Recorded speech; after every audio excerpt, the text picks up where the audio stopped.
안녕하세요. 사연에 빠지다의 DJ 민영입니다. 오늘 사연, 답답한 마음을 시원하게 박살낼 준비가 되어 있는 사이다 사연입니다. 오늘도 2개의 사연 준비되어 있으니까 끝까지 들어주시고요. 여러분의 좋아요와 구독도 큰 힘이 되니 꾹꾹 눌러주세요. 그럼 오늘의 사연 시작해볼게요. 안녕하세요. 요즘은 날씨가 조금씩 풀릴 기미가 보여 마음도 함께 녹는 시기인 것 같습니다. 여러분들은 어떻게 지내고 계시나요? 전 추위를 워낙 잘 타서 한창 추울 땐 집에만 있었는데요. 요즘엔 주말이 되면 친구들과 모임도 나가고 노래방도 가며 즐겁게 지내고 있어요. 그리고 새에도 관심이 생겨 새 입양을 생각하고 있고요. 새를 키운다면 생소하실 분들도 있겠지만 최근 들어 마음이 많이 허하고 힘들었던지라 반려동물을 너무나 기르고 싶더라고요. 제가 강아지나 고양이에겐 그닥 애착이 안 가 새에 관심을 가지게 되었고요. 제 사연이 방영될 즈음 저의 반려조도 함께 이 사연을 들을 수 있게 되었으면 좋겠네요. 본론으로 들어가자면 오늘 제가 사연으로 풀어낼 이야기는 바로 저희 시아버지 이야기입니다. 다른 분들 사연을 보면 보통 시어머니와 갈등이 많으시던데 저의 경우엔 시아버지였답니다. 시어머니를 일찍 떠나보내시고 남편을 혼자 키워오신 시아버지께서 며느리들을 굉장히 막대하셨거든요. 거기에 질려 떠난 사람이 한둘이 아니었답니다. 믿을 게 많지 않은 세상에서 가족을 가장 소중히 여겨도 모자를 파내 며느리란 이유로 하등 대우하는 시아버지. 정말이지 저도 시아버지 때문에 마음고생이 참 많았답니다. 그만큼 저도 많이 맞서 싸워야 했고요. 일단 남편과 결혼을 앞두고 시아버지를 뵈러 갈 때부터 시아버지는 원체 독특하신 분이었답니다. 왔냐? 그래, 네가 우리 준기 처대래라고? 뭐 생긴 건 나쁘지 않다만 여자가 생긴 것만 예쁘면 못하냐? 집안에 돈이 많아야지. 그래야 나중에 나나 준기 힘들 때 도움도 되어줄 수 있고. 아버지가 뭐 하신다 했냐? 네? 저희 아버지 말씀이세요? 저희 아버진 정육점 운영하시는데요. 저는 당시 당황함을 드러낼 수밖에 없었습니다. 차마 숨길 여력도 없더라고요. 시아버지의 칼끝 같은 질문들이 계속해서 날라오는데 방어하기에 숨이 가빴으니까요. 근데 들으면 들을수록 정말 무례하시더라고요. 기분이 너무 나빠졌습니다. 나는 뭐니 해도 며느리라면 자기 시아버지를 최우선으로 알고 여기는 며느리가 중하다. 아닌 며느리는 우리 집안 사람 될 자격이 없는 거지. 너도 알다시피 우리 준기 막내지만 장남 같은 막내다. 장남구실 못하고 쳐돌아다니는 얘 형이랑은 애초에 결이 달라. 공부도 잘해서 수제 소리도 듣고 컸고 대학도 최고 대학에 직장은 말해 못해. 이 정도 남자가 어디 흔하냐? 니네 집안에서도 아주 좋다고 쌍심지에 불을 켜고 달려들겠지. 저는 황당했습니다. 사실 제가 이때 시아버지에게 말씀 안 드린 것이 있다면 저희 집안의 실체였습니다. 저희 집은 정육점을 하고 있었는데 일반 정육점이 아니라 점포를 여러 개 두고 큰 회사들에 납품을 하는 곳이었어요. 주 손님이 대기업의 임원들이나 사회 주요 인사인들인 만큼 매출도 상상 초월이었고요. 그런데 저희 시아버지는 정육점을 한다는 말만 듣고선 벌써 혀를 ጭጭ하며 저렇게 무시하시더라고요. 제가 발끈해서 말 한마디 하려던 찰나 저희 친정어머니가 해주신 말씀이 떠올라 가까스로 참았습니다. 저희 친정어머니께선 저희 집안의 재력에 대해 남들에게 말하는 걸 굉장히 꺼려하셨거든요. 그랬기에 저희 남편들 집안에도 돈에 대해 말하지 말라고 단단히 일러두셨고요. 돈에는 누구든 꼬이게 되어 있어. 근데 그게 좋은 사람인지 나쁜 사람인진 우리가 분간할 수 없다. 가족이 될 집안이긴 하지만 차차 지켜보고 그러고 난 다음에 밝혀도 늦지 않아. 대신 신혼집은 우리 집안에서 해준다고 해라. 혹시나 너를 얕보거나 하면 안 되니까. 알겠어요, 엄마. 저는 엄마와의 약속 때문에 신중하게 행동했습니다. 그런데 시아버지께선 저희 집안에서 집을 해주시는 것에 대해서도 뭐가 불만인지 괜히 궁시렁거리시더라고요. 아마 자존심이 상하신 것 같았어요. 시아버지께서는 자식을 키우는 동안에 회사를 운영하셨으나 자식들이 성인이 되고 각자 독립을 한 이후 회사가 위기를 맞아 지금은 택시 운전수로 일하고 계신다고 들었거든요. 시아버지 앞으로 빚도 어느 정도 남아 있었고요. 남편이 그 부분에 대해 미리 말을 해주어서 저는 그런 거라 짐작할 수 있었습니다.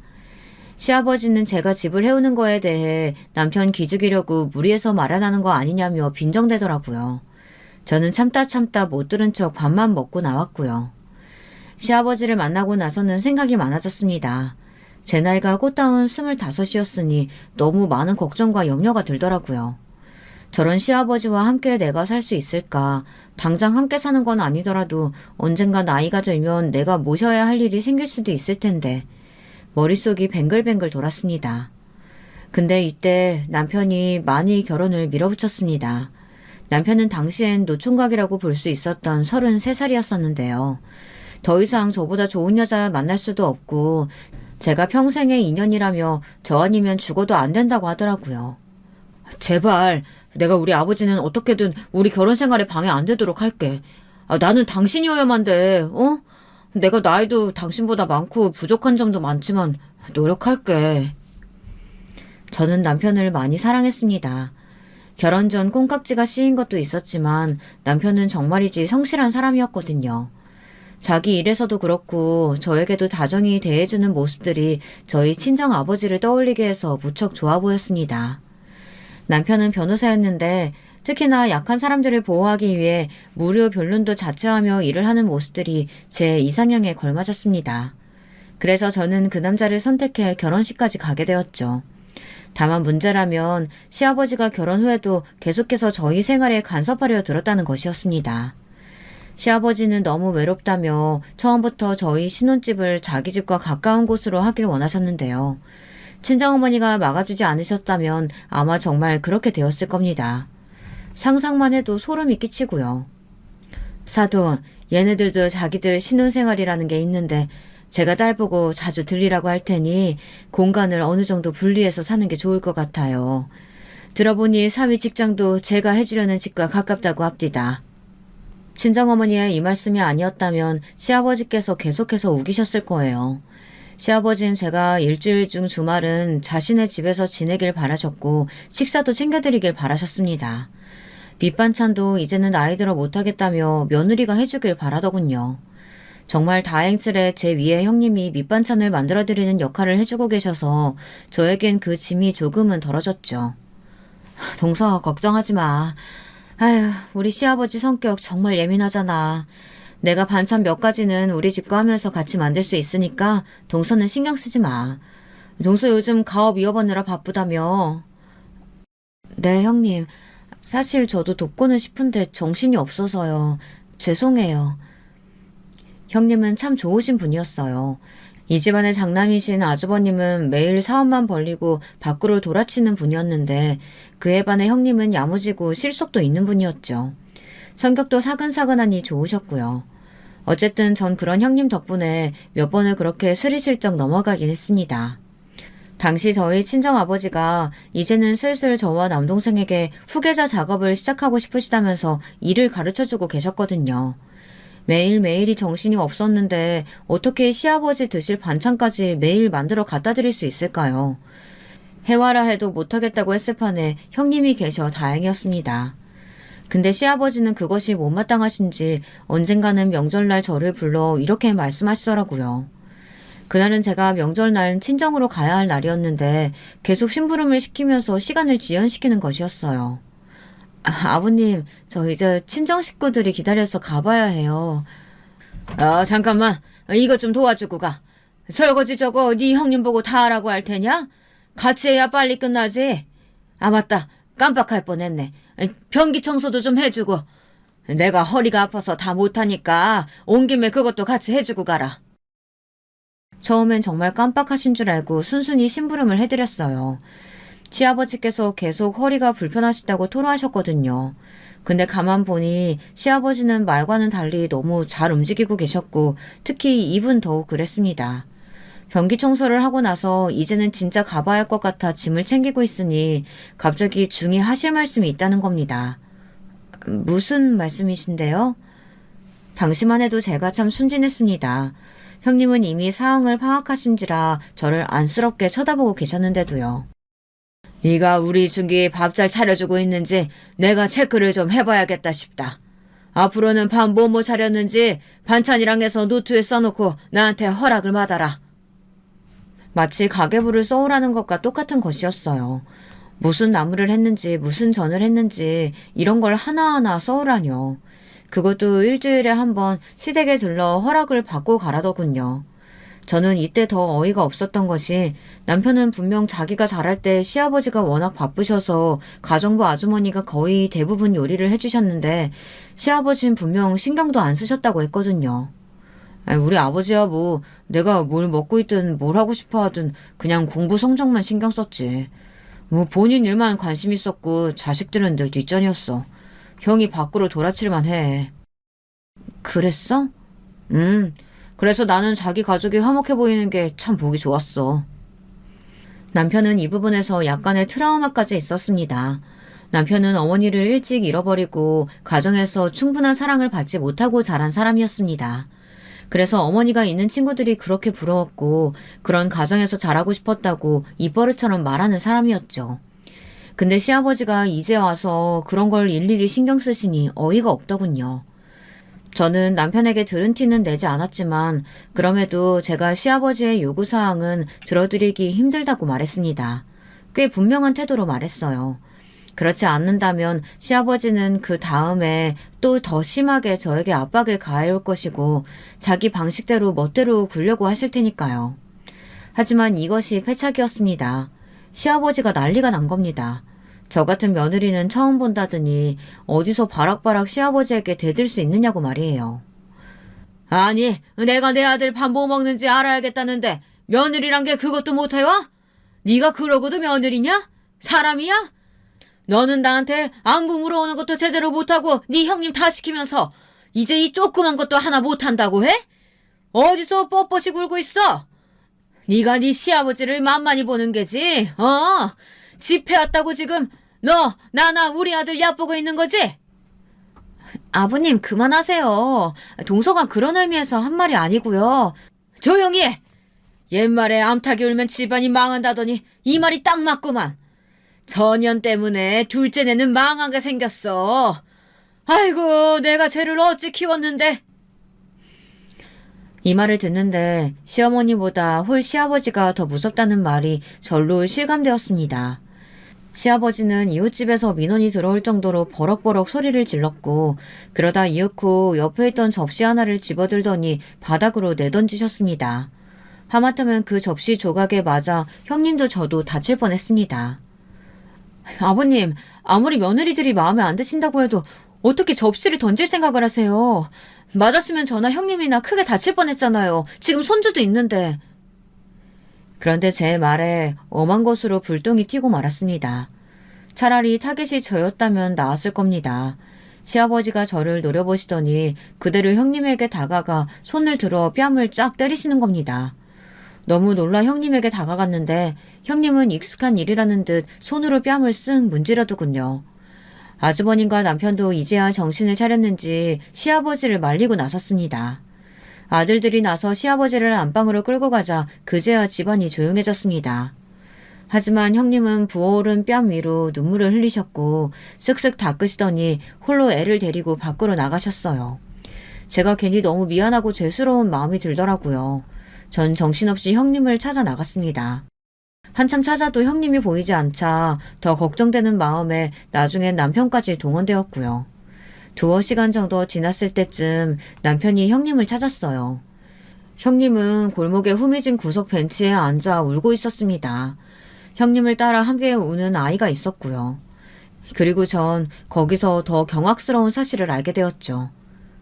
내가 만만하니까 나한테 손찌검을 하신 거야. 동서, 나는 더 이상 못 살겠어.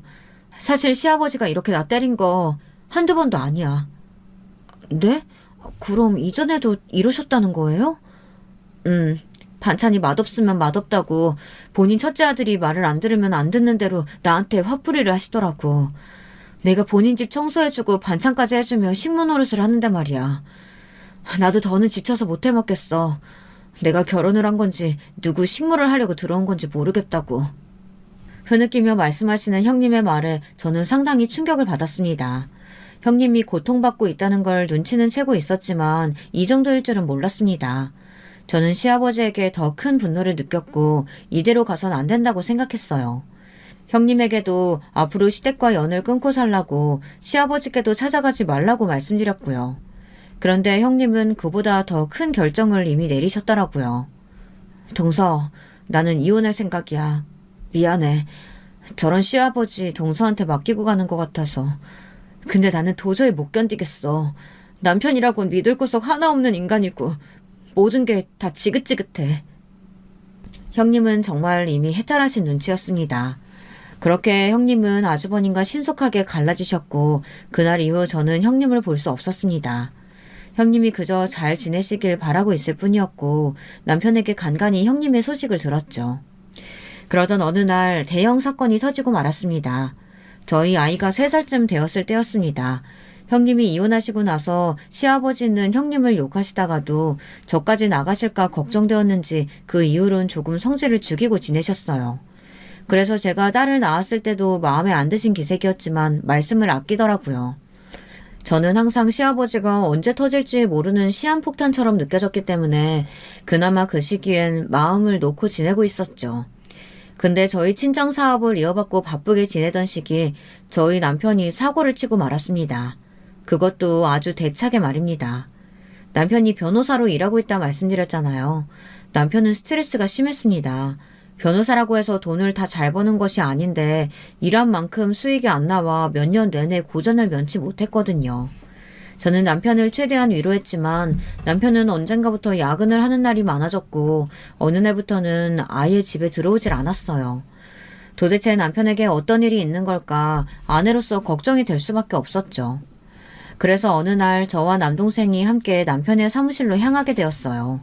거기서 저는 남편을 잘 설득할 생각이었어요. 근데 도착한 그곳에서 전 너무나 충격적인 광경을 목격하게 되었답니다. 저희 딸아이가 이제 겨우 3살이었는데 남편은 어느 젊은 여자와 몹쓸 짓을 하고 있었더라고요. 아직도 그 생각만 하면 온몸에 소름이 돋는데요. 남동생은 그 광경을 보자마자 무슨 짓이냐며 버럭 소리를 질렀는데 저는 그때까지도 몸이 굳어 아무것도 하지 못했습니다. 시간을 좀 지나고 나서야 정신이 차려져 남편의 몸을 붙들고 난리가 났죠. 잠시 후 남편은 무릎을 꿇고 저희 친정집 거실 한가운데에 앉게 되었습니다. 죄송합니다. 제가 너무 스트레스가 심해서 변명은 하지 않겠습니다. 제가 그냥 무능한 놈입니다. 제가 무식한 놈이에요. 죄송해요, 장모님, 장인어른. 이런 꼴 보여서 너무 죄송합니다. 알고 보니 남편과 바람난 그 여자는 남편의 사무실에 출근하는 젊은 여자였고 이런 관계를 이어온 지도 1년이 되었다고 하더라고요. 1년이란 말을 듣는데 저는 정말 기절할 뻔한 걸 간신히 추스렸어요. 어떻게 1년 동안 저를 속일 수 있었는지 이건 저와 딸아이에 대한 기만이나 다름없었습니다. 됐고 이혼해. 당신 말 더 들어주고 싶지 않아. 당신은 나뿐만 아니라 우리 딸까지 버린 거나 다름없어. 남자들 바람피는 거 한 번 봐주면 다음은 안 해? 또 해.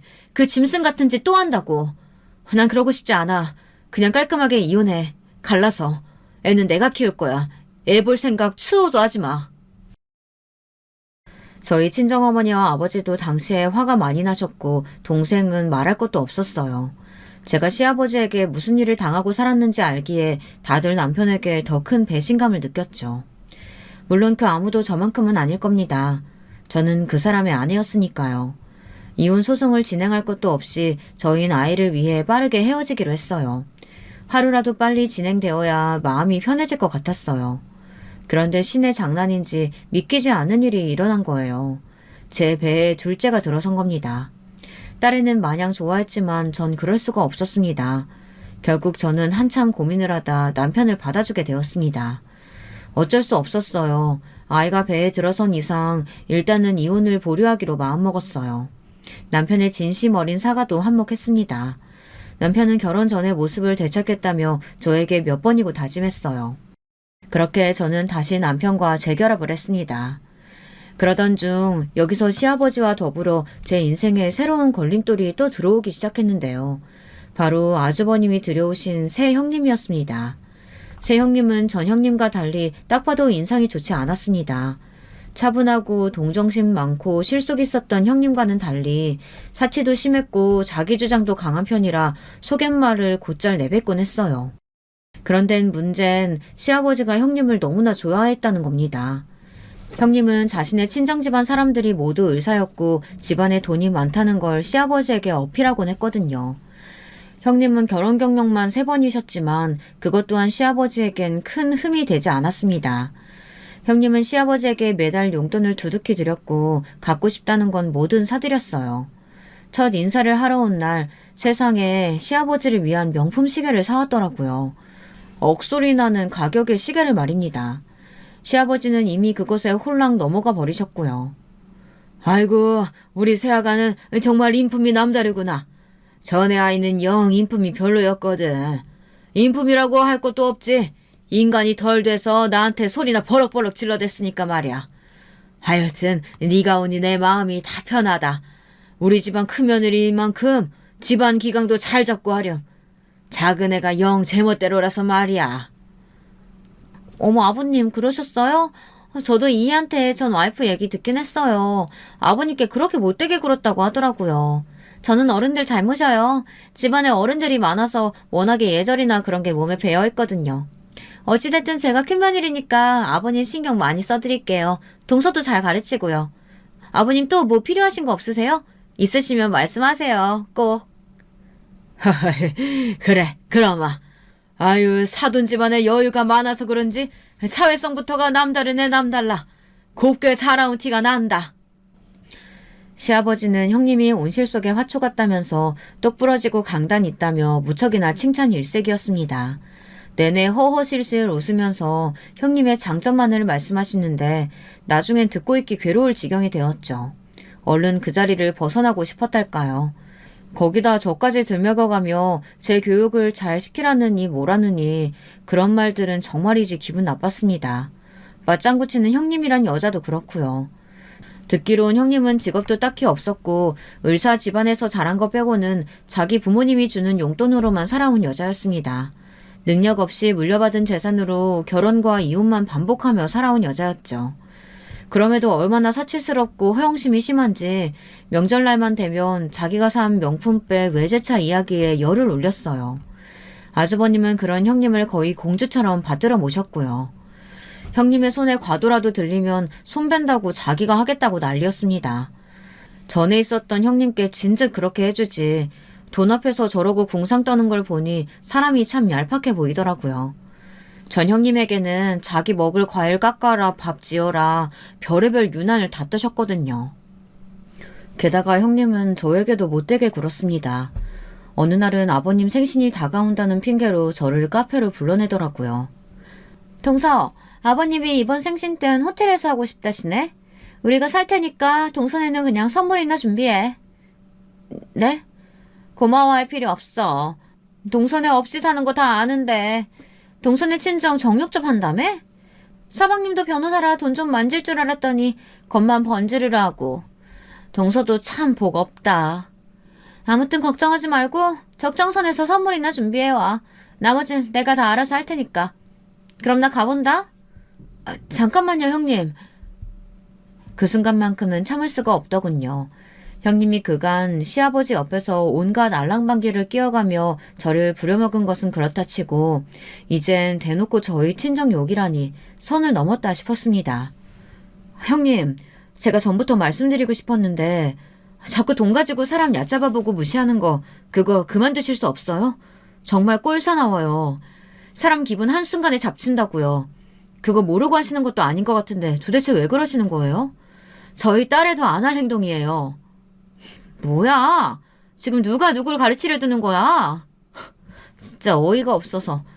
아니, 동서 자격지심 좀 적당히 갖지? 내가 부러우면 부러운 건지 왜 질투를 고 그래? 진짜 꼴사 나온 게 누군데? 서방님이라도 잘 나가면 나한테 어떻게 한마디 해보겠는데 그거 못하니까 지금 괜히 날 세우는 거잖아.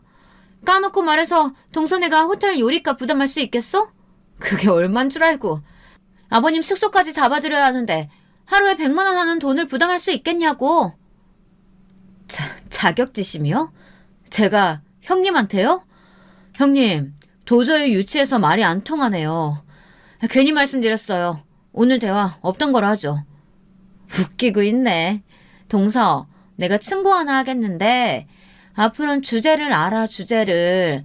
나한테 자격지심에 괜히 난리 떨지 말고. 어디 정육점 딸이 감히 을사친정 가진 나한테 덤비긴. 넌 조선시대 태어났으면 백정이었어, 백정. 알아? 백정이란 단어에 제 머릿속 이성의 끈이 풀린 것 같았습니다. 그 말은 누구보다 열심히 성실히 살아오신 친정 부모님을 무시하는 발언이었죠. 더 참을 수 없어 저는 바로 앞에 있는 물잔을 들었습니다. 그리고 순식간에 그 물잔을 형님의 얼굴에 뿌렸어요. 형님의 반응을 살필 새도 없이 카페를 나와버렸는데 집으로 가는 길에도 형님의 언행을 생각하니 화가 나 견딜 수가 없었습니다. 집에서 씩씩거리는 저에게 남편이 무슨 일이 있냐고 물었으나 모른 척 해버렸고요. 그런데 일은 연쇄적으로 터지더라고요. 특히나 나쁜 일은 더 나쁜 일을 몰고 온다고. 그 주 갑자기 시아버지께서 저희 집을 방문하시겠다고 하셨습니다. 몇 시라고 말씀도 없이 말입니다. 그렇게 오신 시아버지는 집에 들어서시자마자 다짜고짜 저부터 찾으셨습니다. 너 일로 와봐라. 그리고 버럭 소리를 지르시는 시아버지 뒤엔 한 사람이 더 있더라고요. 바로 형님이었죠. 얄밉게 시아버지 뒤에서 저를 보는 형님을 보니 속이 부글부글 끓어올랐습니다. 시아버진 저에게 다짜고짜 무릎을 꿇라고 하더니 도대체 형님에게 무슨 말을 했길래 이 상황까지 만든 거냐고 꾸짖기 시작했습니다. 저는 최대한 마음을 가라앉히고 차분히 설명하려고 했어요. 화는 났지만 흥분해서 오히려 말을 횡설수설하면 요지가 전달되지 않을 거라고 생각했거든요. 아버님, 저도 형님에게 물을 끼얹은 건 잘못했다 생각합니다. 근데 형님이 먼저 저희 어머니 아버지 직업 두고 백정이라고 하셨어요. 정육점 하신다는 이유로요. 제가 주제도 모르고 본수도 모른다고 하더군요. 왜 제가 그런 말을 들어야 하나요? 물론 제가 한 행동은 잘못됐지만 그 순간엔 저도 참을 수 없었어요. 저 형님에게 그런 말까지 들은 이상 사과할 생각 없어요. 기 막혀라. 고작 그깟 말 때문에 물을 끼얹었단 말이야? 이런 망측한 일을 봤나? 너 당장 무릎 제대로 꿇고 네 형님한테 싹 다 빌어. 얼른! 안 그럼 쫓겨날 줄 알아. 기대까진 안 했지만 모든 상황을 설명하면 그래도 시아버지가 어느 정도 이해는 해주실 거라고 생각했습니다. 근데 제가 시아버지를 물로 봤던 거죠. 시아버진 형님 앞에서 무릎을 꿇고 빌라고 안 그러면 직접 자신이 꿀리겠다고 엄포를 놓더군요. 그리고 애꿎은 남편에게까지 불똥이 튀어 남편에게도 마누라 교육을 어떻게 시킨 거냐며 교육을 가지고 논하더라고요. 세상에, 이게 제가 가만히 듣고 있어야 할 말인가요? 남편은 시아버지 눈치를 잠깐 보더니 저를 한번 봤습니다. 여기서 남편마저 가만히 있었다면 화가 더 났을 것 같은데 남편은 시아버지에게 한숨을 푹푹 내쉬며 열을 뿜더라고요. 아버지, 그만하세요. 저도 이 사람에게 얘기 못 들어서 지금 들었는데 백정이라뇨. 그 말은 정말 너무하셨네요. 아니, 저희 장인어른 장모님 직업을 두고 그런 말이 어디 있습니까? 요즘 세상에. 저도 너무 기분 나쁘네요, 솔직히. 아버지, 여기까지 와서 이 사람에게만 그러지 마시고 좀 공정하게 판단하시고 중재해주세요. 뭐야? 이놈 자식이? 너까지? 시아버지는 남편의 말에 더 노하셔서는 배신자를 보듯 남편을 바라보더군요. 하지만 남편은 바람을 한번 걸린 이후로 사람이 좀 변했다 싶을 만큼 노력하는 모습을 보여주었습니다. 물론 그 모습 그대로 믿지는 않았지만 어찌되었든 남편은 제 눈치를 보고 시아버지에게 대든 것이었죠. 저는 남편의 옆에 딱 팔짱을 끼고서 어떻게 하는지 지켜보았어요. 남편은 말을 더듬긴 했지만 최대한 제 편에 서서 잘못은 제가 아닌 저쪽에서 하셨으니 저에게만 몰아붙이는 건 잘못되었다고 말하더군요. 이런 기막힌 노릇이 다 있나. 그래, 네가 어떻게 얘를 굶어 삶았는지 모르겠지만 나는 이번 기회에 아주 단단히 틀어졌어. 너 같은 며느리 앞으로 집안에 발들이고 싶지도 않으니 넌 앞으로 날 시아비로 생각지도 말아라. 나도 너 며느리로 생각 안 할 테니 알겠냐? 저는 대꾸하지 않았습니다. 형님은 제가 아무 말 하지 않는 것을 보곤 버릇이 없다며 끝까지 깐족되었고요. 저는 그런 두 사람을 이제 내보낼 때가 되었다고 생각했어요. 그래서 제 발로 나가지 않으면 경비를 부르겠다고 말했죠. 친정어머니가 딸아이를 데리고 올 시간이 되었기도 했기에 더더욱이나 두 사람을 보내야 했습니다. 제가 강경하게 나가자 두 사람은 어쩔 수 없이 밖으로 내쫓기듯 나가긴 했습니다. 시아버지는 오늘 일을 잊지 않겠다며 마치 칼을 문 사람 같은 말투로 벼르고 가셨고요. 사실 남편이 지금 저에게 이렇게 잘 대해주는 이유는 하나였습니다. 바로 돈이었어요. 남편이 실적이 없어 자금난에 허덕이고 있을 때 저희 친정아버지께서 남편에게 당시 손을 뻗어주셨거든요. 넉넉한 생활비와 함께 저희 친정아버지 가족사업에 남편을 끼워주시기로 한 겁니다. 친정어머니는 제게 상처를 준 일로 남편을 용서하고 있지 않긴 했지만 아버지는 그래도 가족이니 남편에게 한번 기회를 주고 싶어 하셨어요. 제 딸의 아빠이기도 했으니까요. 그래서 남편은 저에게 일이 지극정성이었죠. 시아버지가 떠나자마자 달려와서는 바로 제 안색부터 살폈고 자기가 다시는 발도 들이지 못하게 하겠다고 하더군요. 그러나 저는 못 들은 척 제 방으로 들어갔습니다. 침대에 앉아 가만 생각하니 이번엔 시아버지가 한 발 물러서긴 했지만 앞으로의 나날에 피바람이 불어닥칠 거라는 것이 예상되더군요. 가슴이 두근거렸습니다. 인간이기에 조금은 무섭기도 했고요. 그러다 어느 날 형님이 저희 부부를 초대했습니다. 형님이 아주버님에게 자기 친정병원 옆에 대형 카페를 하나 열어주었다며 거기서 개업식을 하자고 하더군요. 솔직히 마음은 가기 싫었지만 거절하면 괜히 또 무슨 원성을 받을까 싶어 일단 화분 하나를 들고 찾아갔습니다. 카페 앞에 놓을 자그마한 화분이었죠. 그 정도 정성이면 좋겠습니다. 근데 들어서자마자 형님은 제 손에 들려있는 화분을 보곤 안색이 확 변하더군요.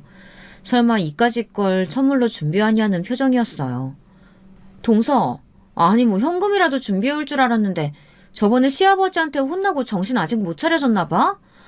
나는 내가 그래도 선의 사람이라 동서 생각해서 이렇게 미운 마음 접고 초대까지 해줬는데 말이야. 아무튼 여기 높으신 분들 많은 자리니까 알아서 잘 행동해. 내 체면 구기게 하지 말고. 형님 카페에 개업식에 온 사람들은 몇 없었습니다. 딱 봐도 형님의 친구들, 가족들이 전부였어요. 그리고 눈에 띄는 시아버지까지. 근데도 형님은 무슨 헛바람이 들었는지 높으신 분들이란 단어를 강조해 말하더군요. 제가 카페에 들어서자마자 시아버지는 저를 보곤 아는 체도 안 하셨고 일부러 제가 지나갈 때 들리는 목소리로 왜 여기까지 왔냐는 말씀을 중얼거렸어요. 아이고, 제가 또 누구 복장을 뒤집어 놓으려고 여기로 온 거야? 여 같은 기집애 같으니라고. 꼬리가 100개는 달렸을 게다. 우리 아들 홀려서 등골만 빼먹을 년 같으니라고. 아주 콱 밟아줬어야 되는데 요즘 것들은 기고면장해서 그럴 수도 없구만. 저는 어차피 아이도 데리고 와야 해서 간단히 카페만 둘러보고 갈 생각이었기에 시아버지에게 가볍게 인사만 드리고 가려고 했습니다. 근데 사람 면전에 대고 저런 말씀을 하시니 너무 짜증나더군요. 그런데 그때 시아버지가 밖에까지 나와 저를 멀리서 부리더군요. 저보고 어디 먼저 가려고 하냐면서 형님을 돕고 가라고 하더군요. 여기까지 왔는데 그냥 가는 법이 어딨냐? 뭐라도 하고 가야지. 아버님 죄송한데 저 지금 저희 집안 일이 있어서 가봐야 돼요. 오늘 아이 데려오고 정육점에 귀한 손님분들 오신다고 하셔서요. 아이고, 그 동네 정육점에 무슨 귀한 손님이 오신다고? 퍽이나 귀한 사람이 오겠다 오겠어. 그래, 어여 가봐라. 그 귀한 손님 맞아줘야지. 아버님 그냥 가게 냅둬요. 우리 동서 무지 바쁜 사람이거든요. 저도 못 말려요. 오늘 카페도 겨우 시간 내서 왔을걸요? 동서 와줘서 고마워. 비아냥거리는 형님과 껄껄 웃는 시아버지. 아주 콤비가 따로 없었답니다. 순간 마음속으로 당신 아들도 저희 친정 일을 돕고 있다고 말하려던 걸 겨우 참았네요. 맞대응했다간 똑같이 유치한 사람이 될 것 같아 전 그대로 아이를 데리고 정육점으로 왔습니다. 저희 친정 부모님은 손주 사랑이 무척 크셔서 아이를 너무 이뻐하시며 곧잘 놀아주시곤 했어요. 이번에도 보자마자 저희 딸아이에게 선물을 가득 안겨주셨죠. 이쁜 옷이며 학용품, 머리띠까지 그중엔 다소 비싼 물건들도 있었어요. 제가 뭐하러 이렇게까지 주시냐고 하면 친정 부모님은 이쁘고 좋은 물건을 보면 손주 생각에 어쩔 수 없이 사게 된다며 허허 웃으시곤 하셨어요. 그날은 오랜만에 저희 부모님의 웃는 얼굴을 보니 기분이 좋았습니다. 낮에 형님과 시아버지와 있었던 일은 까맣게 잊고 부모님과 좋은 시간을 보내고 있었죠. 그런데 딸아이가 저희 집으로 향하는 길에 저에게 이런 말을 하는 겁니다. 너무 충격적인 말이라 저는 차마 입을 틀어막아야 했네요. 엄마, 할아버지가 그러는데 나는 계집애라 쓸모가 없대. 왜 내가 쓸모가 없어? 뭐? 할아버지가 그런 말을 했어? 언제? 저번에 엄마 아빠 없을 때 나한테 그렇게 얘기했어. 나는 돈도 못 벌고 학교도 갈 필요 없대. 남자만 잘 만나면 된다는데 그게 무슨 말이야? 아니, 언제 그런 얘기를 하신 거래? 엄마, 그거 나쁜 얘기지. 나 조금 속상했어. 아직 어린 딸아이에겐 절대 받아들이지 못할 이야기였습니다. 이해도 하지 않았으면 좋겠을 이야기였고요. 저는 곧바로 이 이야기를 남편에게 전달했습니다. 다른 건 몰라도 손주에게 그렇게 말하는 할아버지가 어디 있냐고요. 그러자 남편은 화가 났는지 곧바로 전화를 걸더군요. 저는 시아버지에게 단단히 한 소리 하려고 전화를 거는 줄 알았습니다. 잠시 후 들려오는 소리를 의심해야 했죠. 아니요. 제 말은 그게 아니고 아버지가 잘못했다는 게 아니고요. 역시 남편은 변하질 못하더군요. 전 그런 남편이 답답해 제가 전화기를 낚아채 확 내질렀습니다. 아버님 귀한 손주한테 그렇게 말씀하시는 법이 어디 있나요? 이제 와서 발뺌하지 마세요. 아버님께 이미 여러 번 실망했지만 이번엔 정말 심하셨네요. 저도 감정이 있는 사람이고 우리 딸도 마찬가지예요. 아버님께서 며느리랑 손자 이렇게 대하시니 더 이상 제가 왜 아버님을 보고 살아야 하는지 모르겠습니다.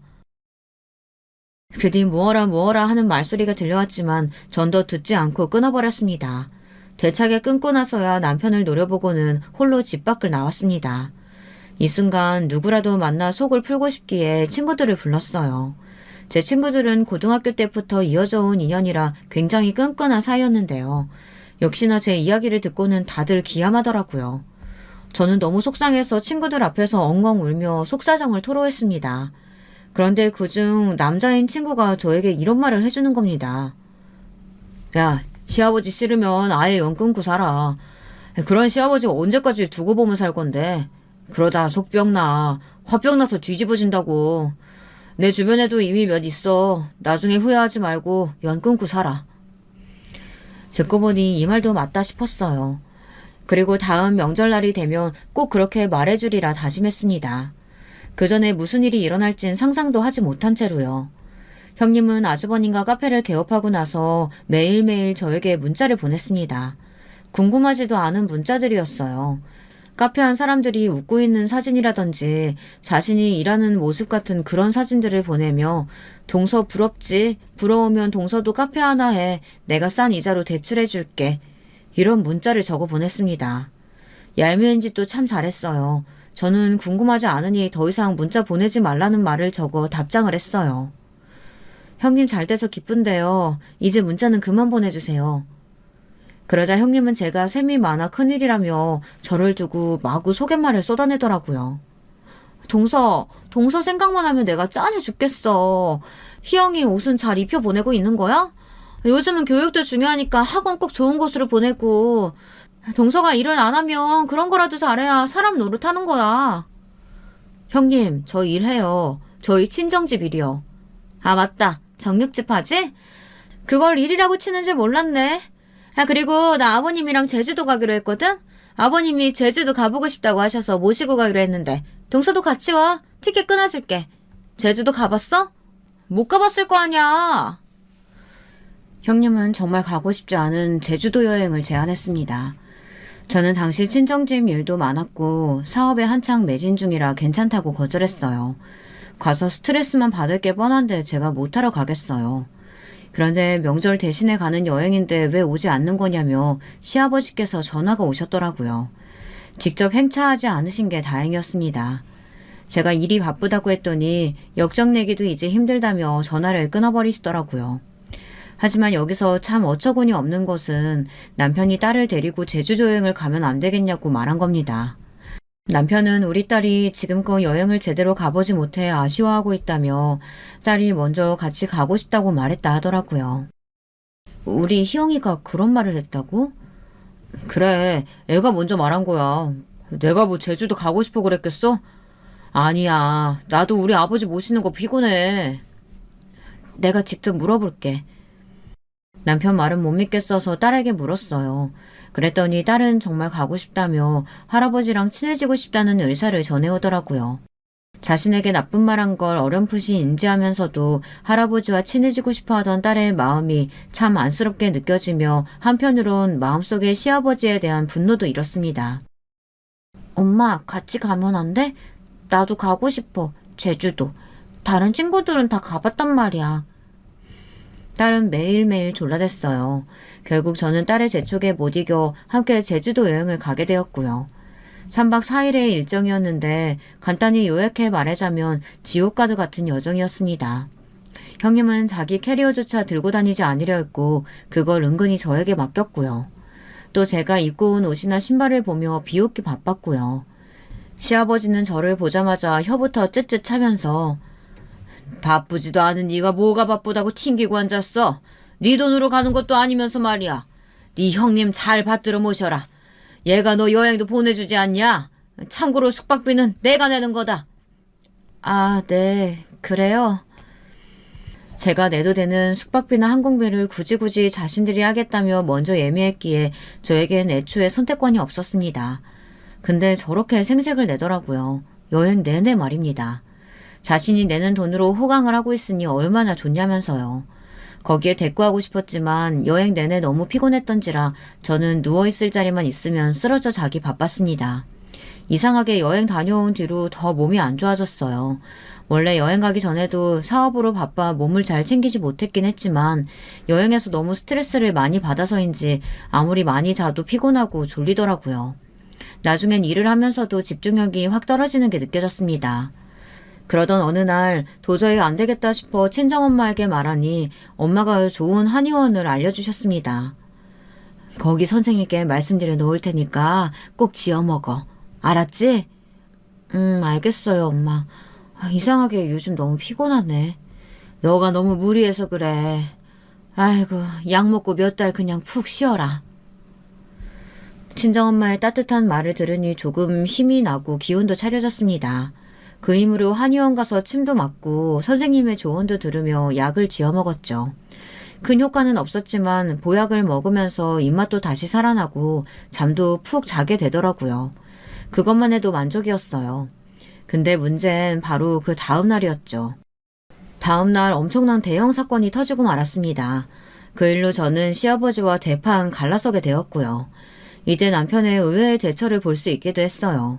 제가 카톡 프로필 사진으로 친정엄마에게 감사하다는 의미로 보약 사진을 찍어 올려놨는데요. 보통은 꽃 사진이나 우리 딸 사진을 올려놓는데 보약 사진을 올려놓으니 시아버지가 그것을 바로 보셨나 봐요. 갑자기 저를 자기 집 앞으로 불러내더라고요. 그것도 주차장으로 말입니다. 무슨 일인가 하여 일단은 남편과 함께 향했습니다. 원래는 남편 빼고 혼자 오라고 했으나 남편이 없이 혼자 가면 왠지 조금 위험할 것 같다는 느낌이 들었거든요. 음침한 주차장 안에 도착했을 때 저 멀리 누군가 신발을 질질 끌며 걸어오는 소리가 들렸습니다. 평소 신발을 끄는 버릇이 있으셨던 시아버지셨죠. 시아버지인 것을 예상하며 남편과 기다리고 있는데 시아버지가 제 쪽으로 걸어 들어오더니 정말 너무도 갑자기 손을 올리더군요. 전 그때까지도 무슨 일이 벌어질지 몰랐어요. 그리고 불현듯 제 뺨으로 다가온 충격적인 손찌검에 그제야 내가 맞았구나를 깨달았죠. 야 이년아, 내 아들이 힘들게 번 돈을 네 입구녕에 쳐넣어? 너는 인지상정도 없는 년이냐? 염치도 없는 년이냐고? 여행도 네 형님이랑 나한테 업혀가. 돈도 네 남편이 다 벌어다 줘. 넌 대체 하는 게 뭐냐? 하는 거 없이 집구석에 처박혀 있으면 최소한 돈을 쓰지 말아야지. 어디 감히 천박하고 쓸데기 없는 네 몸 하나 챙기겠다고 그 큰 돈을 쓰고 자빠져 있어. 네, 시아버지는 겨우 보약 한 재 지었다고 그러시는 거였어요. 저는 순간적으로 큰 충격에 빠져서 시아버지의 말을 듣고 바로 정신을 차렸습니다. 그리고 눈을 돌려 CCTV를 찾았죠. 다행히 주차장이라 CCTV가 있더라고요. 아버님, 지금 이거 다 찍혔어요. 그래, 찍혔는데 뭐 어쩌라고. 나는 당당해. 그러세요? 제가 아버님 신고할 건데요. 그리고 아버님 아들이랑은 이혼도 할 거고요. 뭐야? 야, 누가 그 거걸로 겁먹는데? 어디 해봐! 해보라고! 내가 눈 하나 깜짝하나! 네, 그럴게요. 어차피 제 남편이랑 인간도 쓸모 없었는데 잘 됐네요. 저희 집에 얹혀 지내고 있었거든요. 뭐? 내 아들이 무슨 니네 집에 얹혀 지낸다는 무슨 말도 안 되는 거짓말을? 저는 그야말로 뻔뻔스러움이 도가 지나친 시아버지에게 참을 수 없는 분노를 느꼈습니다. 뺨까지 얻어맞은 이 상황이 서럽고 비참하기도 했고요. 근데 제가 119를 누르려고 하던 그때 남편이 황급히 저를 말리더군요. 그러면서 자신이 계획이 이미 있다며 한 번만 자신을 믿어달라고 하더라고요. 우리 아버지 정상 아닌 거 알아. 내가 전부터 생각한 게 있었어. 그러니까 여보, 제발 신고만은 참아주라. 저는 남편의 말을 고지고대로 들어줄 생각을 하지 않았어요. 이미 뺨까지 친 시아버지, 저도 용서하고 싶지 않았고 똑같이 받아쳐주고 싶었죠. 하지만 남편이 뒤이어 한 일은 놀라웠습니다. 남편은 그 일이 있고 난 일주일 후 저에게 인터넷 사이트 하나를 보여주더군요. 경기도 외곽에 있는 요양원 사이트였습니다. 여보, 우리 아버지 여기 요양원에 있어. 나도 내 아내 함부로 대하는 아버지 너무 싫고 벗어날 수 없어서 힘들었어. 우리 소중한 딸까지 막대하는 아버지, 나도 이제 아버지로 모시고 싶지 않아. 아버지 이제부터 요양원에 있을 거고 평생 여기 둘 생각이야. 어차피 연세도 있으시고 며칠 전 아버지가 정신을 자꾸 깜빡하시는 게 이상해서 검사를 했는데 치매라고 하시더라고.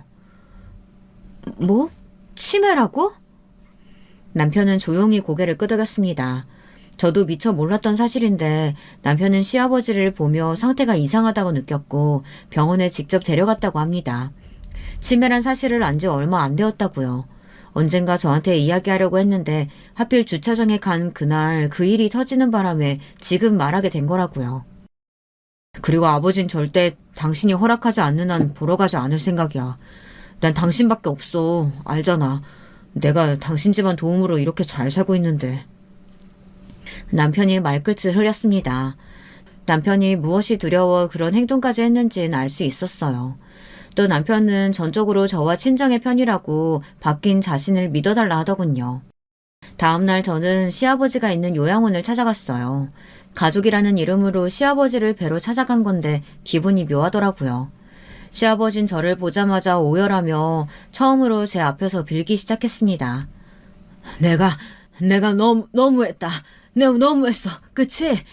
근데 나 무섭다, 며느라가. 내가 치매라고 하니까 큰아기는 연락도 안 되고 장남놈도 연락이 안 돼. 아무도 날 찾아오지 않아. 둘째 애랑 너밖에 안 남았어. 나 여기 계속 둘 거냐? 응? 알고 봤더니 형님은 시아버지에게 어느 정도 재산이 있는 줄 아셨나 봐요. 아주버님의 말재간에 속아 넘어가서요. 아주버님이 형님과 결혼할 수 있었던 것도 재산으로 거짓말을 했기 때문인데 시아버지가 치매에 걸리신 이후 정신이 오락가락하시니 재산에 대해 직접적으로 물었고 아버님이 재산 같은 건 없다고 말하니 그 거짓말이 영락없이 들키고 만 거죠. 요즘 저는 시아버지를 그대로 그곳에 두고 살고 있습니다. 이미 치매에 걸리신 시아버지 모실 사람은 아무도 없고 남편 역시 시아버지 면회는 가고 있지 않으니까요. 혹시 제가 너무 가혹한가요? 여러분들은 어떻게 생각하실지 모르겠어요. 솔직한 의견들 있으면 댓글창에 적어주세요. 지금까지 이야기 들어주셔서 감사합니다. 여러분, 두 번째 사연 시작하기 전에 좋아요, 구독 꼭 눌러주실 거죠? 그럼 두 번째 사연 바로 시작합니다. 사는 방식은 각기 다르다지만 분명하게 사회 통념적으로 용인되지 않는 넘지 말아야 할 선이라는 기준은 확실히 존재하는 것 같아요. 제가 소개해드릴 이야기, 바로 그 선을 넘어버린 이번 사연입니다. 안녕하세요. 저는 경기도 어딘가에 살고 있는 40대 여성이에요. 많이 복잡한 일들을 겪은 바 있는데 익명인 곳에 한 번쯤 털어놓고 싶어서 사연을 신청하게 됐어요. 제가 손가락질 받을 수도 있고 많은 욕을 들을 수도 있다는 생각에 두려워서 어디다가 속 시원히 이야기하지 못하고 살아온 저의 과거입니다. 20대 때 남편하고 처음 만났었죠. 우연한 시작이었어요. 모처럼 친구들하고 주말 저녁에 만나서 술자리를 가졌을 때 옆 테이블엔 남편 일행이 있었죠. 저희도 3명, 그쪽도 3명이어서 자꾸만 서로 눈길들이 갔던 것 같네요. 그러다가 합석을 하게 됐고 이런저런 대화가 오갔었죠. 저는 처음부터 남편이 저를 주시하고 있었음을 알았습니다. 객관적으로 남편은 잘생긴 외모가 아니었지만 부드러운 인상이라서 상당히 호감을 불러일으키는 느낌이었어요. 제 옆에 앉아있던 친구도 저한테 귓속말로 자꾸만 남편을 겨냥하여 저 사람 괜찮지 않아? 이런 말을 했었으니까요. 제 친구도 남편에게 관심을 보였으나 그날 만남에서 남편이 전화번호를 물어본 상대는 저였습니다. 대학 다닐 때나 남자친구가 있었지 졸업하고 나서 취업 준비를 하는 동안 그리고 취직해서 정신없이 직장 생활에 적응하는 내내 저는 연애를 계속하지 못한 상태였어요. 그래서인지 오랜만에 마주하는 이성의 유혹에 정신을 못 차리고 휩쓸려 갔었던 듯 싶네요. 따로 연락을 주고받은 지 2주 만에 저는 남편하고 사귀게 되었죠. 꽤 괜찮은 연애였어요. 서로에게 적당히 부담을 주는 관계였고 각자의 영역을 건드리지 않으면서 깔끔한 만남을 이어갔었으니까요. 사귄 지 1년째 되던 날 처음으로 남편이 저한테 결혼 이야기를 꺼냈더랬죠. 윤지야, 너랑 함께하는 시간이 늘어날수록 너란 사람을 알게 될수록 점점 더 확신이 생겨. 너라면 내 남은 인생을 함께해도 되겠다는 확신 말이야. 넌 어떻게 생각해? 너무 갑작스러운 얘기라서 뭐라고 대답해줘야 할지 모르겠다. 그런데 오빠, 분명한 건 내가 오빠를 정말 많이 사랑하고 있다는 거야. 오빠의 성격을 내가 이제 아니까 간섭을 안 하고 내 감정을 크게 표현하지 못했을 뿐이지 오빠를 향한 내 마음은 아주 커. 이건 진심이야. 사귀면서 감정 표현에 소극적이었던 제가 처음으로 남편한테 사랑한단 말을 아낌없이 했던 날이기도 했어요. 그때를 기점으로 저희는 더 깊은 사이가 됐죠. 어느새 저는 때만 맞으면 아마 결혼하게 될 거라는 생각을 품게 된 후였고요. 연애 1주년은 그렇게 행복하게 지나갔고 이후로 더 돈독한 관계가 되었지만 2년이 되었을 즈음에는 모든 것이 깨어지고 말았어요. 제가 알던 것들이 다 박살이 나버렸습니다. 왜냐하면 남편에겐 여자가 있었거든요. 저 말고 다른 여자가요. 정말 우연한 계기로 남편의 휴대폰이 2대라는 사실을 알았을 때부터 이상하다고 느꼈었고요. 하나는 업무폰이라고 쳐도 어째서 2대의 기종이나 색상을 완벽하게 똑같이 한 건진 의문이었어요. 그리고 촉이란 게 있었죠. 내가 모르는 이 남자의 시간에는 비밀이 숨겨져 있을 거라는 그런 불길한 예감이었는데 들어맞고 말았어요. 남편은 양다리를 걸치고 있었던 겁니다. 더 끔찍했던 게 뭔지 아세요? 저보다 그 여자가 먼저였다는 사실이었어요. 제가 나중이었죠. 그 여자를 만난 기간은 거의 5년이었고 저랑은 2년이었으니까요. 게다가 그 여자한테도 결혼 이야기를 했었더군요. 왜 그랬어? 여태까지 나 가지고 노니까 재밌었어? 미안해, 윤지야. 네가 너무 좋아서 너한테 흔들릴 수밖에 없었어. 너한테 품은 마음은 전부 다 진심이었다. 이것만은 알아줘. 내가 분명 쓰레기는 맞는데 너를 사랑한 건 진짜야. 오래 사귀고 있던 여자한테 상처 줄 자신이 없는 겁쟁이였을 뿐, 먼저 헤어지란 말을 꺼낼 용기가 없던 찌질이었을 뿐, 너를 기만하려는 의도 따윈 없었어. 듣기 좋은 말로 나 현혹하지 마. 그 여자한테도 이제 들켰으니까, 돌아갈 곳이 없으니까 지금 나한테 이러는 건 아니고? 2마리 토끼 다 잡으려다가 아예 다 놓치게 됐네? 오빠 같은 사람한테 끌려버렸던 내 자신이 한심해. 너를 속이려던 건 결코 아니었어. 상황이 계속 걷잡을 수 없이 흘러가다 보니까 여기까지 오게 된 거야. 나한텐 너뿐이라는 것만 믿어줘라. 나한테 진짜 사랑은 너였어. 윤지야, 나한테 한 번만 기회를 주면 안 될까? 남편에게 다른 여자가 있는 걸 알았더라면 당연히 처음부터 시작하지도 않았을 관계였어요. 이미 오래 사귄 여자친구가 있었음에도 그 사실을 다 알고도 저를 새로 만나기 시작하는 걸 묵인했던 남편의 친구들도 전부 증오스러웠었네요. 남편은 계속해서 저를 속일 의도는 없었다고 했지만 작정하고 저랑 양다리를 걸치기 위해서 계략적으로 굴었던 건 확실했죠. 그러나 저는 2년이라는 기간 동안 남편에게 너무 많은 감정을 내어준 후였어요. 입으로는 남편을 당장 끊어내겠다고 떠들고 있었지만 속으론 애가 타고 있었던 것 같네요. 전 어렸을 때 가족들이 뿔뿔이 흩어져 살아야 했었던 과거를 지닌 사람이었고 유년 시절이라든지 사춘기 시절에 제대로 관심이나 애정을 받아보지 못했기 때문에 결핍이 있는 사람이었습니다. 대학생이 된 후에 연애를 하면서 상대방에게 늘 이런 말을 들었습니다. 너는 매사에 너무 감정적이다. 남한테 의존하는 성향이 강한 것 같다. 이런 식의 말들을 다들 저한테 똑같이 하더라고요. 그 말이 정확했었나 봐요. 2년 동안 제 사람이라고 믿어 의심치 않았던 남편이 양다리였음이 밝혀지자 하늘이 무너져 내리는 것 같았어요. 어떻게 해야 할지 모르겠더군요. 연락처를 알게 되었기에 남편이 원래 만나고 있었던 그 여자와도 대화를 나눈 적이 있었네요. 여자 있는 남자인 줄 몰랐다는 말 믿어줄게요. 확실히 이런 걸로 거짓말을 하실 분은 아닌 것 같아 보여서요. 그래서 좋은 마음에 충고를 드리자면 그 남자 단호하게 버리세요. 미련 갖지 마시고요. 저는 그쪽보다 더 그 남자를 오래 만났지만 지금 미련 따윈 없어요. 사람의 진심을 오롱하는 것만큼 잔인한 행위는 없잖아요? 그 남잔 누구보다 잔인한 사람이에요. 앞으로 엮이고 싶지 않아요. 2번 다시 안 보고 살 수 있다면 그걸로 다행이죠. 그 여잔 저에게 진심 어린 충고를 냈었습니다. 그걸 오롯이 받아들였어야 했는데 유약하고 멍청한 성정 때문에 고민하다가 저는 모든 일을 그르쳐버렸어요. 임신이 된 거였죠. 망연자실했습니다. 도저히 낳을 자신이 없었어요. 그리고 여기서 또 한 번의 실수가 발생됐네요. 제가 홧김에 제 임신 사실을 남편에게 밝히고 만 것이었죠. 차라리 숨기는 게 나았을 텐데 제가 너무 성급했어요. 저는 아차 싶었지만 이미 남편은 제 임신 사실을 듣자마자 생각을 굳힌 뒤였고 저에게 바로 청혼하더군요. 함께 그 생명을 책임지자면서요. 제가 청혼 앞에서 머뭇거리니까 남편이 저한테 그랬어요. 임신했는데 뭐 어쩔 거냐고요.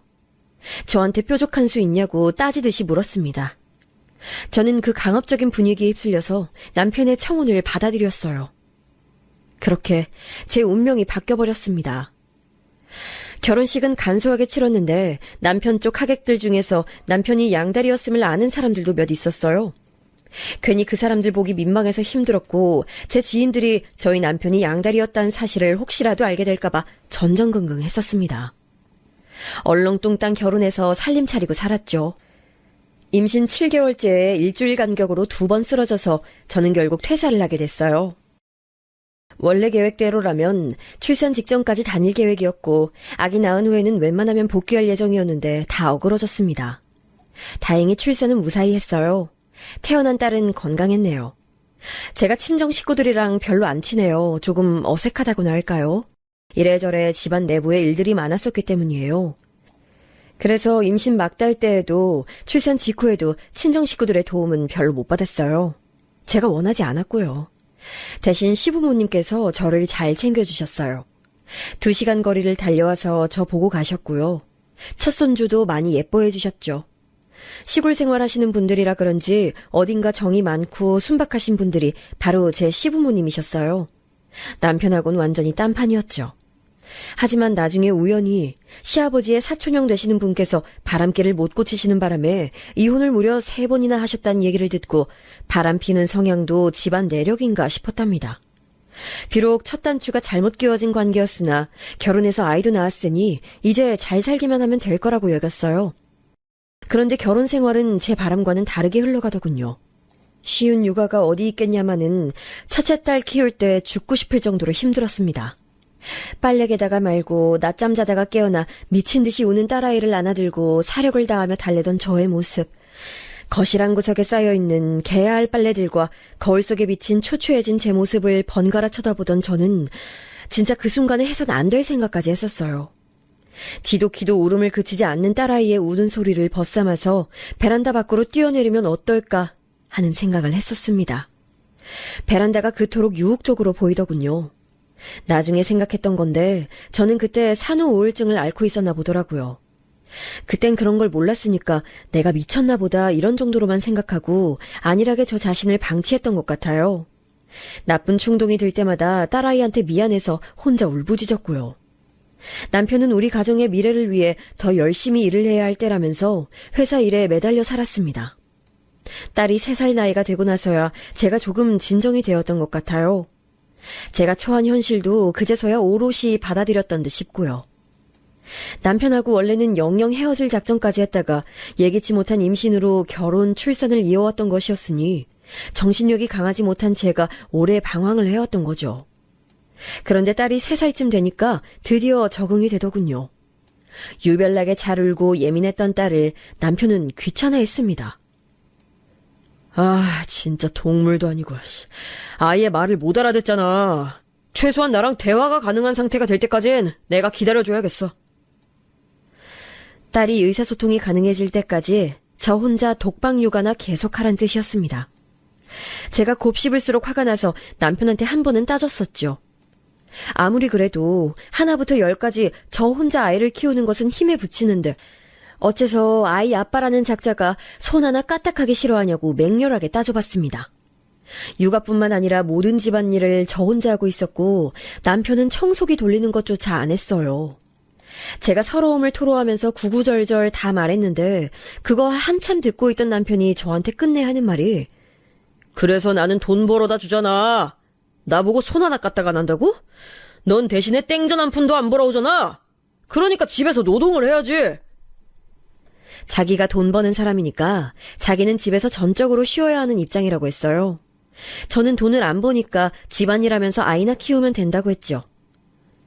나도 출산 전에는 직장 다녔던 사람이야. 그럼 내가 다시 돈 벌러 나갈 테니까 오빠가 집안일해. 내가 돈 벌 거니까 오빠가 집에 틀어박혀 있으라고.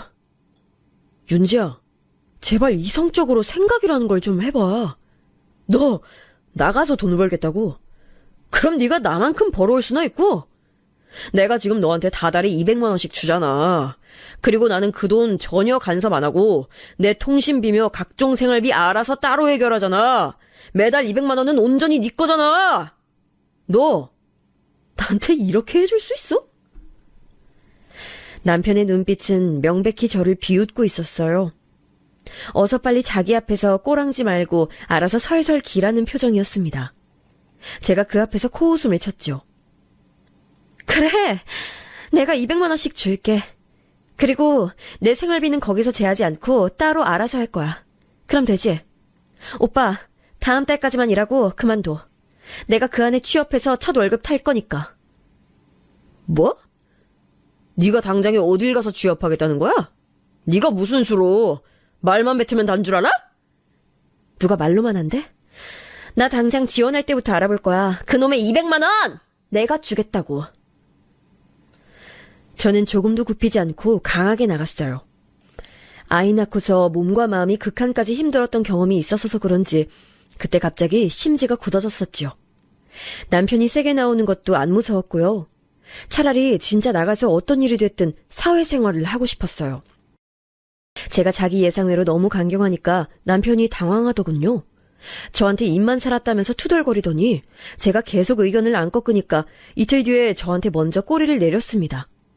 앞으로도 자기가 돈 벌 거고 되도록 집안일에도 참여하겠다고 하더라고요. 그러면서 하는 말이 저한테 다시 취업할 생각은 하지도 말래요. 애가 이렇게 기질이 유난한데 애 엄마가 무슨 일을 다니냐면서 애 생각을 해서라도 그런 생각은 접으라고 했습니다. 저는 또 멍청하게 남편의 말을 들으면서 일리는 있네 이러고 자빠졌어요. 그 후로 남편이 전과는 다르게 집안일을 하기 시작하면서 제 마음이 누그러진 것도 있었고요. 방심한 사이 또 일이 벌어졌죠.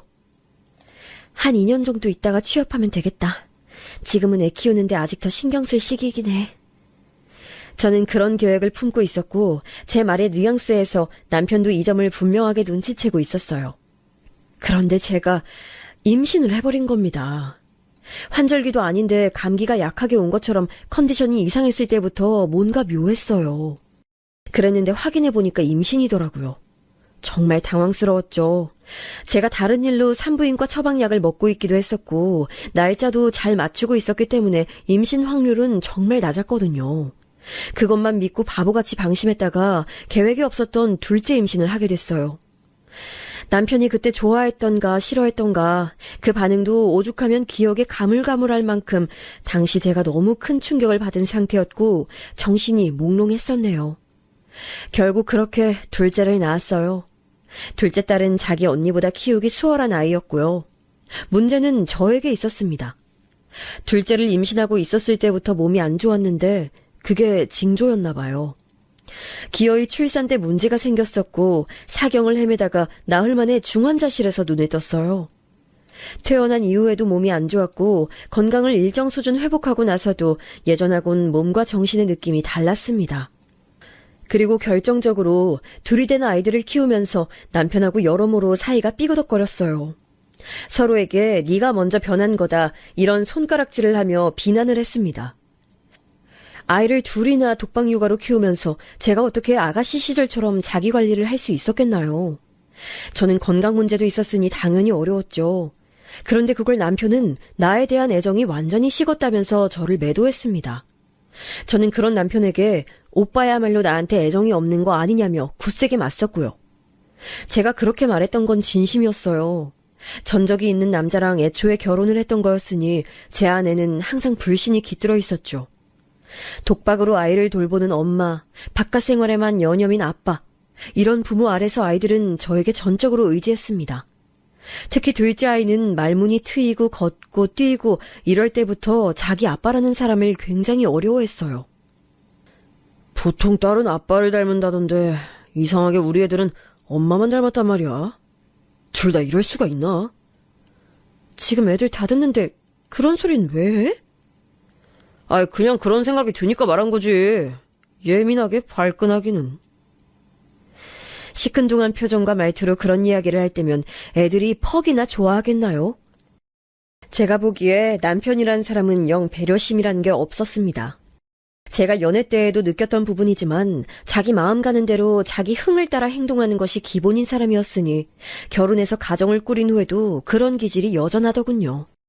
가뜩이나 애들이 아빠를 멀게 느끼고 있는데 아빠란 사람은 그 거리를 좁힐 생각 따윈 없어 보였으니 제가 속이 말이 아니었죠. 임신 때문에 갑자기 결혼을 하게 된 건 냉정하게 짚어보면 나뿐만 아니라 이 사람한테도 해당되는 얘기야. 과연 결혼 생활에 만족을 하고 있을까? 혹시 다른 여자를 지금 만나고 있는 건 아니겠지? 저는 가정을 꾸렸으면 최소한의 제 몫의 도리는 해야 한다고 생각했거든요. 하지만 남편은 돈 벌어다 줬으면 됐잖아 라는 식으로 늘 굴었어요. 가정 안에 참여하려고 들지 않았죠. 그런 사람이 진심으로 가정을 위하고 있을지 노력하는 모습을 본 적이 없다는 생각이 들었을 때부터 제 안에는 의심의 싹이 점점 더 커져만 갔습니다. 솔직히 그 이후로 걸려만 봐라 하고 생각하고 있었지만 그렇다고 정말로 걸리길 바란 건 아니었어요. 남편의 휴대폰 화면을 슬쩍 훔쳐보다가 석연치 않은 대화창을 발견했을 때 촉이 왔었고 카드 결제 내역을 하나하나 살펴보다가 수상한 것들을 발견해내고 말았습니다. 지금은 예전과 다르게 결혼해서 자식들도 있는데 이 인간 말종이 그럼에도 결국 재벌은 남 못 주고 이렇게 또 바람을 피우고 있었구나. 현실을 마주하게 돼도 저는 담담할 거라고 생각했었는데 의외로 눈물이 나오더군요. 망연자실하기도 했고 왠지 모를 비참한 기분이 들었어요. 제가 멍하게 눈물을 흘리고 있으니까 애들은 영문을 몰라서 고개만 갸웃거리고 제 눈치만 살피고 애들한테 너무 미안했어요. 엄마 왜 울어? 나 어린이집 혜원이처럼 엄마도 누가 괴롭히는 못된 사람 있는 거야? 아빠한테 말해서 혼내달라고 그러자. 아니야, 엄마 괜찮아. 그러니까 아빠한테 혼내달라는 말 안 해도 돼. 큰딸이 저를 위로하겠답시고 그렇게 말을 했을 때 제 억장이 무너져 내렸습니다. 그 원흉이 바로 다름 아닌 아빠라고 말을 할 수가 없었으니 속이 문드러졌네요. 제가 자기의 바람을 눈치챘다는 걸 남편도 어느 순간 알게 된 눈치였어요. 왠지 행동하는 게 그렇더라고요. 그리고 점점 더 과감해져 갔습니다. 아예 다른 여자 있다는 티를 숨기지도 않고 희죽희죽 웃으면서 휴대폰을 만지는 꼬라지를 볼 때마다 속에선 천불이 났죠. 그러다가 웬 여자 팔찌를 브랜드 매장에서 구입했길래 제가 그거 영수증을 보곤 화를 냈어요. 도대체 이러는 이유가 뭐냐고, 상대가 누구냐고 추궁했습니다. 입을 꾹 다물어서 제 복장을 뒤집어 놓았던 남편은 며칠 후에 저한테 먼저 대화를 청하더니 실토했어요. 바람난 상대가 애엄마라고 하더군요. 유부녀냐고 하니까 그건 아니래요. 재작년에 남편하고 사별한 여자래요. 저희 큰딸보다 나이가 많은 아들이 있는 여자더군요. 여자 혼자 아들 키우면서 사는 게 너무 가엾고 신경이 쓰여서 시작하게 된 관계라고 했어요. 기가 막혔습니다. 제가 이를 갈면서 화를 냈고 당장 헤어지라고 타이르기도 했어요. 그러나 남편은 되려 그 여자랑 더 붙어 먹었습니다. 아예 두 집 살림을 시작한 거예요. 일주일에 이틀, 많으면 사흘을 그 여자 집에서 지냈습니다. 남편은 저랑 이혼하지 않고 이렇게 두 집 살림을 유지하고 싶다 했어요. 그러면서 저한테 이러더군요. 우리 애들 생각해서 네가 참아. 내가 앞으로 50만 원 더 줄게. 내가 줄 수 있는 최대한이야. 한 달에 300씩 받으면서 사랑하는 애들 키우면서 사는 거 괜찮지 않아? 자식들 위한 길을 선택해야지. 잘 생각해. 결혼하고 나서 저한테 200만 원을 줬던 남편. 둘째가 태어나고 나서 돈을 조금씩 더 주더니 한동안 250만 원을 줬더랬죠. 그랬는데 이제는 300을 주겠다고 했습니다. 애가 한 명이라면 모를까 둘 키우면서 살림 다 하면서 한 달에 300. 그렇게까지 넉넉한 금액이 아니었어요. 그럼에도 남편은 한껏 으스댔죠. 이런 환경 절대로 못 찾을 거라고 하면서 저의 길을 눌러놨습니다. 매 순간 비참했어요.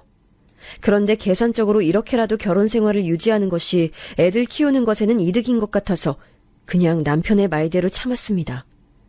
남편이 저에게로 온전히 돌아오길 바라는 마음과 모든 걸 다 때려치우고 싶은 마음이 제 안에 공존했어요.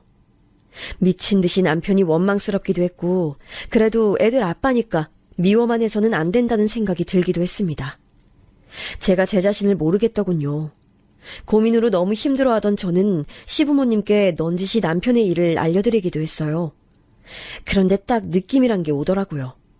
사람 좋은 시골 분들이 시부모님이셨지만 그만큼 옛날 사고방식을 지닌 분들이라 폐쇄적이기도 하셨으며 며느리인 저보다는 아들인 제 남편을 옹호해주고 싶어 하셨습니다.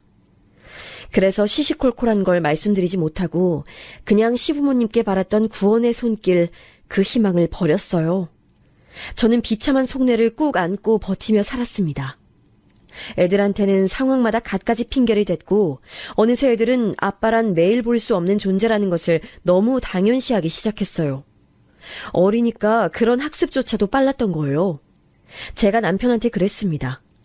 뻔뻔스러운 두 집 살림 그거 하는 것까진 이제 알겠다고, 다 포기했다고. 그러니까 그 영역에서도 살되 저희 가정의 영역만은 건드리지 말라고 했어요. 그 영역의 일은 저희 영역으로 끌어오지 말라고 당부했습니다. 그것만 지켜준다면 저는 천하의 보살이 되어 살겠다고 했죠. 그래, 알겠어. 어차피 넌 애들 키울 돈만 주면 입 닫고 귀 닫고 살 수 있잖아. 그런데 남편이 저에게 수치심을 일으키는 말을 하더라고요. 그때 자존심이 너무 상했는데 저를 보는 남편이 네가 화가 나면 그래서 어쩔 건데 라는 표정을 짓고 있어서 저는 또 꾹 참을 수밖에 없었어요. 남편의 여자, 상간녀는 처자식이 있는 상대라는 걸 뻔히 알고도 제 남편을 만나고 있었습니다. 정말 세상에는 다양한 정신병자들이 있다는 사실을 그렇게 저는 알게 됐네요. 그들이 어떻게 추잡스런 만남을 이어가건 관여하고 싶지 않았고 그저 애들을 잘 키워내면서 당분간은 계속 이렇게 살겠다는 것이 제 마음이었습니다. 하지만 그것을 깨뜨려버린 건 그들이었어요. 큰딸의 생일날 상간녀 집에 가서 오지도 않은 것 때문에 안 그래도 제가 심기불편한 상태였는데 남편이 제 속의 불에 기름을 확 끼얹더군요. 주말에 마트 갈 거지? 그때 김밥거리 재료도 같이 사와. 김밥? 갑자기 왜? 김밥 먹고 싶어서 그래? 아니, 김밥 도시락 좀 싸라고. 다음 주 수요일에 명수 소풍 간대. 요즘 애들 소풍 도시락 장난 아니라 그러던데. 그냥 김밥만 달랑 싸서 담지 말고 예쁘게 디자인도 같이 해. 인터넷에 검색해보든가. 제가 지금 뭘 들은 건가 싶었어요. 저희 애들 소풍날에 무슨 도시락 싸가는지도 몰랐고 관심도 없어 보였던 인간이 상간녀 아들의 도시락을 저한테 싸라고 하는 게 너무 기가 막혀서 대꾸조차 안 나왔네요. 어디까지 최악으로구나 싶어서 가만히 둔 것도 있었는데 설마 저한테 상간녀 아들 소풍 도시락까지 싸라고 할 줄은 몰랐습니다. 이 정도로 최악일 줄은 감히 상상도 못했었네요. 제가 남편이란 작자를 제 안에서 과대평가하고 있었나 봐요. 그 여잔 뭐하고? 손이라도 다쳤대? 깁스라도 팔에 감았어? 김밥 싸는 거 잘 못한다잖아. 오죽하면 김밥을 사서 도시락으로 보냈었다더라. 그럼 이번에도 그러라고 하면 되겠네. 사는 게 더 요즘엔 효율적이야. 아, 이거 정성의 문제잖아. 누가 봐도 산 김밥이랑 직접 산 김밥이랑 같냐? 그리고 도시락에 김밥 말고도 이것저것 좀 넣어봐. 왜? 표정 보니까 불만인가 보다. 아유, 그래 알았어. 명수 소풍 도시락 예쁘게 잘 싸주면 내가 보너스 넣어줄게. 됐지? 보너스라니. 그건 또 무슨 참신한 헛소리야. 그렇게 점잖은 척 뒤로 빼지 않아도 돼. 너 돈 때문에 움직이는 거 너도 알고 나도 아는데. 내가 돈을 그렇게 두둑이 줘도 만족 못하고 이런 건수 잡아서 추가로 돈 받아내려는 거지? 참. 아유, 귀여운 시도라서 내가 모른 척 넘어가 준다. 대신 도시락, 명수 친구들이 전부 다 부러워할 만큼 잘 싸야 돼. 알았어? 제 인내심이 극에 달했어요. 저를 극한으로 화가 나게 만든 것, 그건 돈과는 상관없는 영역이었습니다. 참을 수 없는 모멸감이 들었으며 남편이 결코 넘어선 안 되는 선을 넘었다는 분명한 판단이 들었죠. 적어도 지켜야 하는 선은 있는 거 아니야? 나한테 어떻게 그 여자 아들을 챙기라고 할 수 있냐고! 오바 좀 하지 마라. 질투하는 꼴 추하다. 돈 때문에 참고 사는 마당이면 그냥 계속 참고 살면 되잖아. 아유. 남편이 혀를 끌끌 차면서 저를 내려다보는 시선에는 비웃음이 가득 차 있었어요. 그 시선을 받은 순간 저는 온몸에 불쾌한 소름이 돋아나는 감각이 들었죠. 이러고도 참아야 한다니, 견뎌야 한다니. 문득 제 인생이 너무 불쌍하고 초라하게 느껴졌어요. 주체성 따위 없는, 조연도 아닌 엑스트라의 삶이 바로 저에게 해당되는 것 같았습니다. 이렇게 살고 싶지 않다는 생각이 확 들었어요. 제가 너무 오랜 시간을 잘못된 상황과 환경에 놓였던 까닭에 너무나도 편협한 세상에 갇혀 살아왔다는 생각도 함께 들었고요.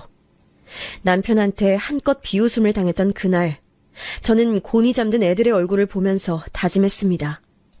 내가 비참하게 사는 것을 집들도 원할까? 얘네가 더 크고 나면 모든 상황을 다 인지하게 될 텐데 그건 내가 막을 수 있는 흐름이 아니야. 이대로 가다간 어차피 이판사판일걸? 그렇게 될 바엔 내가 먼저 선수를 치는 게 낫겠어. 바보 같은 엄마보다는 이기적인 엄마를 내 딸들이라면 선택할 것 같다는 우스운 짐작도 혼자 해봤었네요. 저는 남편의 말대로 장을 보러 가서 열심히 김밥 재료를 구입했습니다. 상간녀 아들을 위해서 김밥 도시락을 싸겠다고 했더니 남편이 그럼 그렇지 하는 표정으로 웃으면서 고개를 끄덕였죠. 그러더니 상간녀한테 연락을 하는 것 같더라고요. 둘이서 얼마나 저를 등신이라며 배알도 없는 여자라며 비웃어댔을까요? 그래, 지금 실컷 비웃어둬라. 그 웃음도 얼마 못 갈 테니까. 저는 각오를 다지며 도시락을 준비했어요. 동이 터오기 전에 일어나서 밥부터 안 치고 정성스레 김밥 재료들을 꾸렸습니다. 그 어느 때보다도 열과 성을 다해 음식을 만들 작정이었어요. 제가 만든 김밥은 정말로 맛이 끝내줘야 했으니까요. 도시락통 바닥이 보일 만큼 다 먹을 수 있도록 맛있는 김밥을 쌌습니다. 과일과 젤리를 담은 후식통도 정성스레 준비를 마쳤고요. 저는 보통 때보다 일찍 출근 준비를 마친 남편에게 상간녀 아들의 완성된 소풍 도시락통을 내밀었어요. 도시락 싸고 남은 김밥들이 접시 위에 있는 걸 보고선 남편이 그걸 집어먹었는데 맛있다면서 놀란 표정을 짓더군요. 제가 씩 웃으면서 말했습니다. 내가 정말 잘 만들었지? 이런 나한테 미안하다거나 고맙다거나 뭐 그런 인사말 없어? 꼴값을 떤다. 보너스는 이따 계좌로 넣어줄게. 됐지? 역시 그렇구나. 알았어. 자, 여기 도시락 챙겨가야지. 그 집에 잘 전해주고 출근 잘해. 제가 전에 없이 은은한 미소를 지으며 배웅을 하자 남편은 어이없다는 얼굴로 집을 나섰습니다.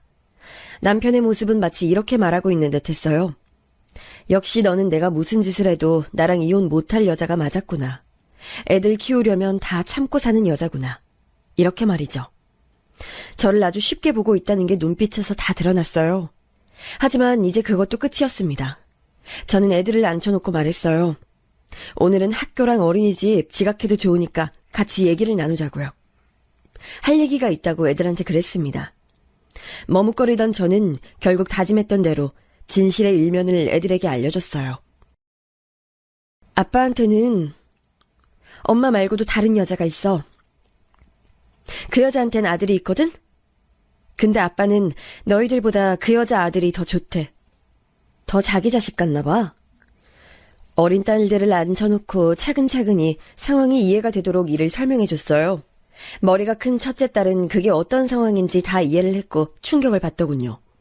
눈물을 뚝뚝 흘리더니 계속 엄마 불쌍해 라는 말을 반복했어요.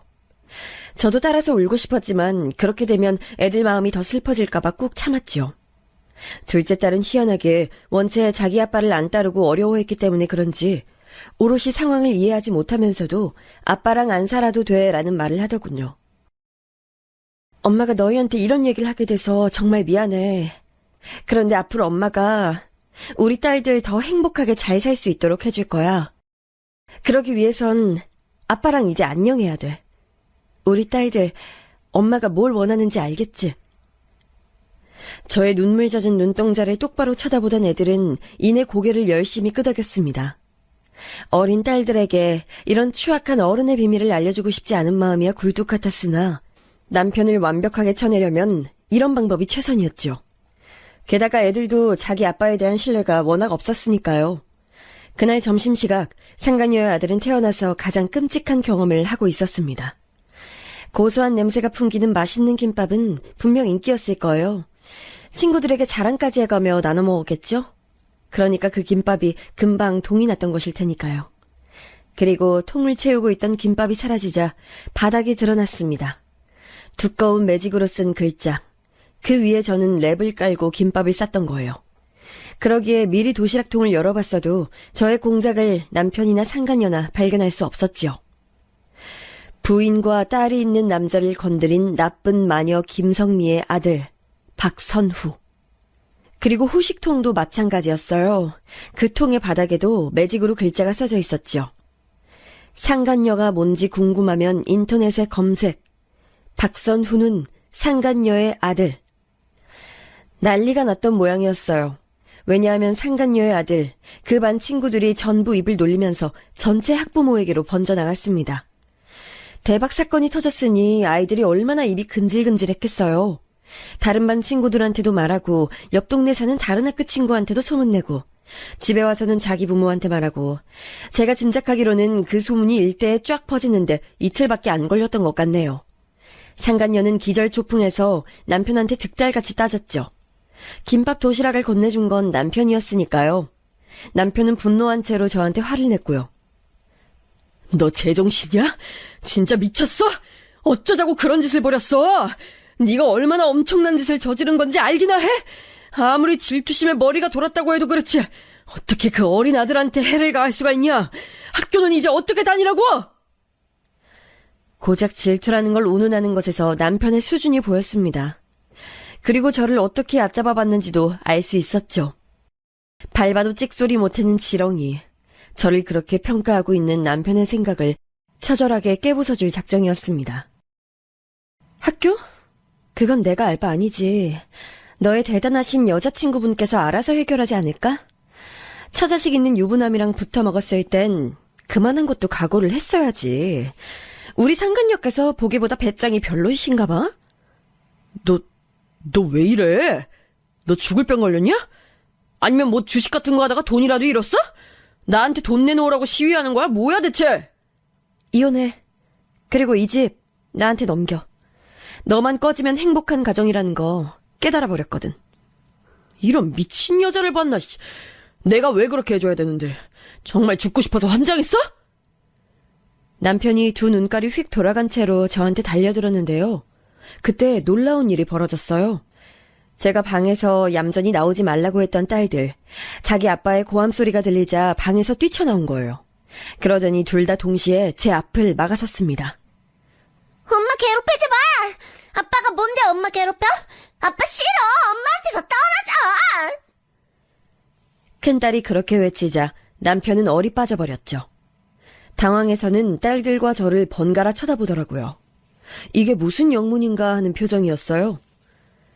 네가 이때까지 이 사달을 내놓고도 우리 애들이 모르길 바랬냐? 제가 음산하게 중얼거렸고 남편은 많이 놀랐는지 자기도 모르게 뒷걸음질을 치는 모양새였습니다. 남편은 저를 한번 세게 째려보고는 휴대폰이랑 차키를 챙겨서 밖으로 나가버렸어요. 머리 식히면서 반성하고 있어. 내일 두고 보자. 저한테 남긴 말이 가관이었습니다. 두고 보자는 놈치고 무서운 놈 없다더니 남편이 딱 그 꼴이었네요. 갑자기 남편이 가소롭게 느껴져서 저 스스로도 신기했어요. 딸들만 있다면 뭐가 어떻게 되었든 상관없다는 생각이 들어서 그랬던 걸지도 모르겠네요. 남편이 저한테 남긴 말은 제가 역으로 남편한테 해주고 싶은 말이었어요. 이튿날 시댁에는 제가 보낸 우체국 등기가 날아들었죠. 그 안에는 제가 모아온 남편의 불륜 증거들이 빼곡히 들어있었습니다. 제가 가만히 상황을 묵인했다고 해서 증거를 흘려보내겠다는 뜻은 아니었으니까요. 저도 방비를 해야 했기에 거의 습관적으로 증거를 모아왔었는데 이런 식으로 쓰게 될 줄은 몰랐습니다. 아들이 큰 바람났다는 것 정도만 슬쩍 알고 계셨던 시부모님께서는 본격적인 증거를 마주하시곤 큰 충격을 받으셨어요. 그 증거의 내용들이 너무나도 적나라했고 추잡했고 역겨웠으니까요. 어떻게 딸 자식을 둔 놈이 이렇게 굴 수가 있어! 이 집안의 수치인 놈, 남자 망신 다 시키는 놈! 시아버지께서 역정을 내셨습니다. 시어머니께서는 바로 알아누우셨고요. 당장에 시골에서 올라오신 시아버지를 저는 맞이해드렸고 일부러 당신의 손녀들을 바로 보실 수 있게 했어요. 시아버지께서 방문하시기 전에 저는 이미 딸들하고 얘기를 마친 바였습니다. 할아버지, 아빠 무서워요.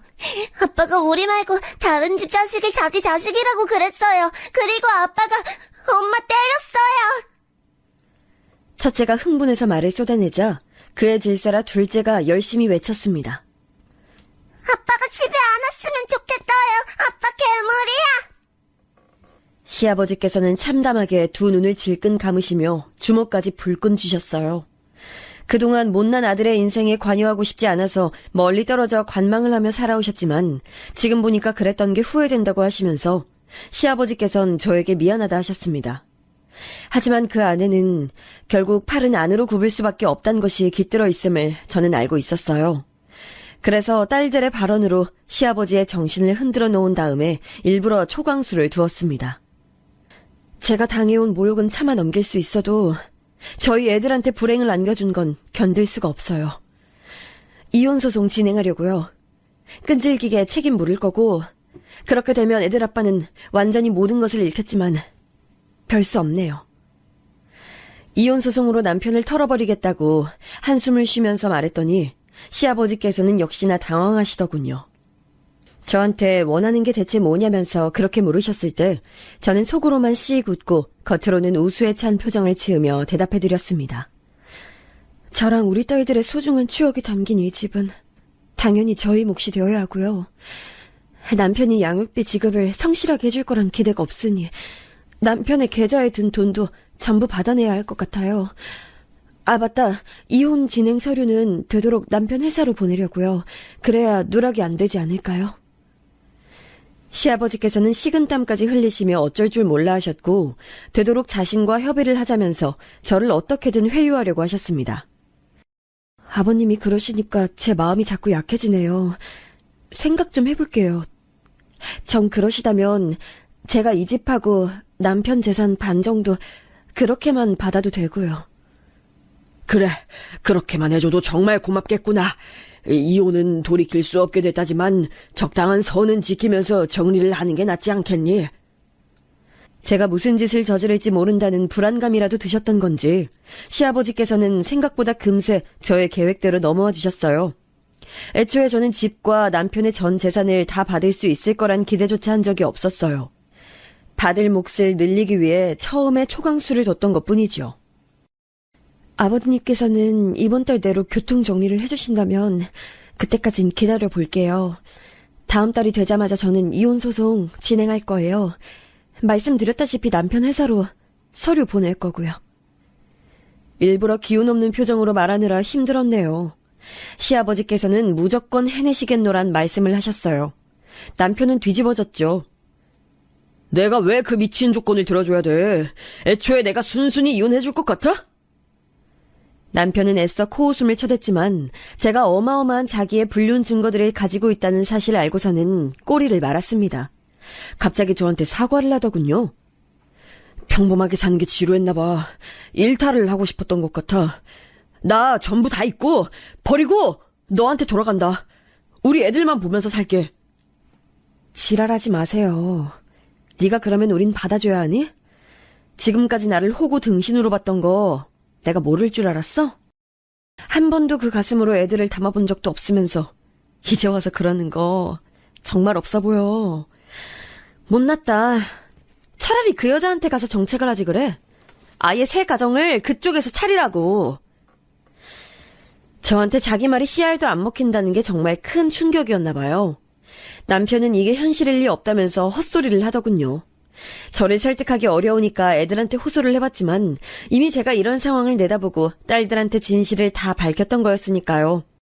애들은 자기 아빠를 벌레 보듯 쳐다봤습니다. 남편이 사탕 말린 말들을 해대도 전혀 눈 하나 깜빡 안 하더군요. 그렇게 남편은 자기 처자식으로부터 완벽하게 버림받았어요. 제가 시부모님뿐만 아니라 시댁 친척 몇 분한테도 남편 불륜 증거를 우체국 등기로 보냈었거든요. 그래서 파장이 엄청났어요.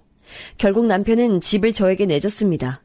그 외에 현금은 시아버지로부터 3차례에 걸쳐서 받았어요. 그쯤 되는 금액이면 시댁에 있는 현금의 전부인 수준이지 않을까 싶었네요. 원활한 이혼 가정을 거치는 건 거치는 거였고 다른 것도 남아있었죠. 상간녀가 있었잖아요. 저는 상간녀 소송을 걸었습니다. 이건 별개였으니까 여기서도 받아낼 건 다 받아낼 작정이었어요.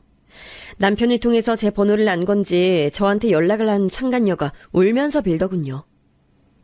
대체 저한테 왜 이러세요? 눈 맞은 남자랑 마음까지 맞았을 뿐인데 그게 뭐 그렇게 대단한 죄라고 제가 이런 수모를 계속해서 당해야 하냐고요. 제 아들은 그때 일로 심리치료까지 받아야 할 상황이에요. 애 상태가 얼마나 안 좋은지 아세요? 근데 지금 저를 또 이렇게 힘들게 만드시겠다고요? 그런 말에 흔들려서 넘어가 주기에는 내가 인생에서 너무 참고 산 게 많아서요. 이제 그만 참을 때도 됐기에 안 참는 것뿐이에요. 그러니까 흔들려 줄 수가 없어요. 미안하게 됐습니다. 저의 깔끔한 반응에 상간녀는 할 말을 잃어버렸죠. 결국 저는 남편과 상간녀 양쪽에게서 얻어낼 수 있는 최대한을 다 뽑아내서 받았어요. 시댁 전체에도 파장을 일으켰고 상간녀 아들에게도 영영 지워지지 않을 상처를 남겼으니 피도 눈물도 없었네요. 저는 그 집에서 오래 살 작정이 아니었으므로 계속 때를 노리고 있다가 고점에 팔아 넘겼네요. 별로 궁금하진 않았지만 그 후로 알게 된 건 결국 전 남편이 그 상간녀와 결혼을 했었다는 거예요. 식은 안 올리고 그냥 혼인신고만 했다는 것 같더군요. 돈 잃고 명예 잃고 추한 경험을 함께한 동지끼리 이대로 헤어지기엔 이른 게 많다 싶었는지 부부가 한 번 되어봤던 모양입니다. 그랬다가 반년도 안 지나서 둘이 갈라섰어요. 갈라섰기 때문에 이게 소문이 나서 제가 나중에나마 전해드릴 수 있었던 거였죠. 참나, 전 남편 놈은 괜히 객기 부렸다가 이혼 경력 추가했네요. 불륜 관계로 만났을 때야 그 사랑이 스릴 넘쳤던 거죠. 그 이상 그 이하도 아닌 감정이었나 봐요. 우스웠습니다. 그 후로 전 남편은 저한테 어떻게든 점끈할 빌미를 잡으려고 혈안이 되기도 했었는데 애들이 원체 자기 아빠를 싫어하고 아예 찾지도 않으니까 명분도 없었어요. 저는 부족함 없이 애들 키우면서 직장생활까지 멀쩡히 하며 잘 지내는 마당이었고 잘 돼가는 남자도 있었으니까요. 그래서 저를 기웃거리는 전 남편 놈을 유쾌하게 비웃어줬답니다.